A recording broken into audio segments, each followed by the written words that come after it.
ಇನ್ನು ಕಾಂತಾರ ಸಿನಿಮಾದ ಬಳಿಕ ಸಿನಿಮಾಗಳಲ್ಲಿ ದೈವಗಳ ಪ್ರದರ್ಶನ ಈಗ ಒಂದು ರೀತಿ ಟ್ರೆಂಡ್ ಆಗಿದೆ.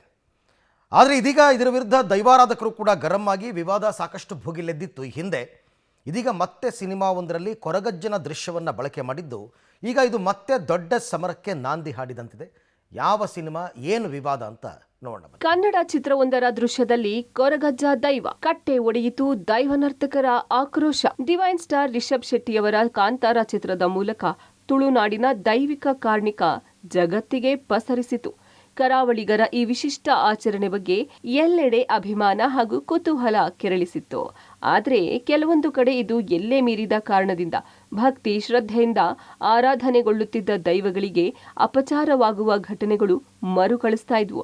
ಇವೆಲ್ಲವೂ ದೈವಾರಾಧನೆಯನ್ನೇ ಜೀವವಾಗಿಸಿಕೊಂಡ ಅದೆಷ್ಟೋ ದೈವಾರಾಧಕರ ಕೆಂಗಣ್ಣಿಗೆ ಗುರಿಯಾಗುವಂತೆ ಮಾಡಿತ್ತು. ಈ ಹೊತ್ತಲ್ಲೇ ಕಾಂತಾರ ರೀತಿಯಲ್ಲಿ ದೈವಾರಾಧನೆಯನ್ನೇ ಆಧಾರವಾಗಿರಿಸಿದ ಚಲನಚಿತ್ರಗಳು ಸೆಟ್ಟೇರಿದ ಕೂಡಲೇ ದೈವಾರಾಧಕರು ತೀವ್ರವಾದ ಪ್ರತಿರೋಧವನ್ನ ವ್ಯಕ್ತಪಡಿಸಿದರು.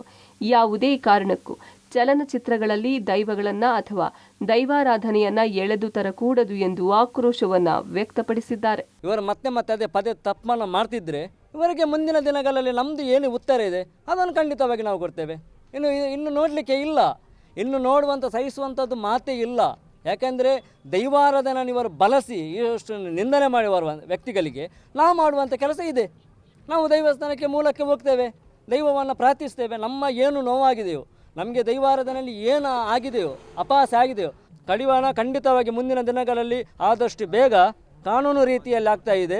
ಕಲ್ಜಿಗ ಎಂಬ ಕನ್ನಡ ಚಲನಚಿತ್ರದಲ್ಲಿ ಕೊರಗಜ್ಜ ಪ್ರತ್ಯಕ್ಷವಾಗುವ ದೃಶ್ಯ ಇದೆ. ಕೊರಗಜ್ಜನ ಕೋಲದ ಸಂದರ್ಭದಲ್ಲಿ ಯಾವ ರೀತಿ ದೈವ ನರ್ತಕರು ವೇಷಭೂಷಣ ಧರಿಸುತ್ತಾರೆಯೋ ಅದೇ ರೀತಿಯ ವೇಷಭೂಷಣದಲ್ಲಿ ಕೊರಗಜ್ಜನನ್ನ ತೋರಿಸಲಾಗಿದೆ. ಇದು ಸದ್ಯ ತುಳುನಾಡ ದೈವಾರಾಧನೆ ಸಂರಕ್ಷಣಾ ಯುವ ವೇದಿಕೆ ಸಂಘಟನೆಯ ಆಕ್ರೋಶಕ್ಕೆ ಕಾರಣವಾಗಿದ್ದು ಚಿತ್ರತಂಡದ ವಿರುದ್ಧ ಕಿಡಿಕಾರಿದ್ದಾರೆ.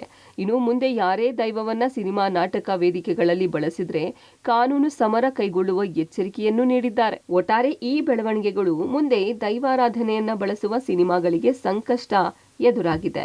ಸದ್ಯ ದೈವಾರಾಧನೆಯನ್ನೇ ಮೂಲವಾಗಿರಿಸಿಕೊಂಡು ತೀವ್ರ ಕುತೂಹಲ ಸೃಷ್ಟಿಸಿರುವ ರಿಷಬ್ ಶೆಟ್ಟಿ ನಿರ್ದೇಶನದ ಕಾಂತಾರ 1 ಸಿನಿಮಾದ ಕಥೆ ಏನಾಗುತ್ತೆ ಎಂದು ಕಾದು ನೋಡಬೇಕಿದೆ. Sukhpal Polali, public TV, Mangaluru.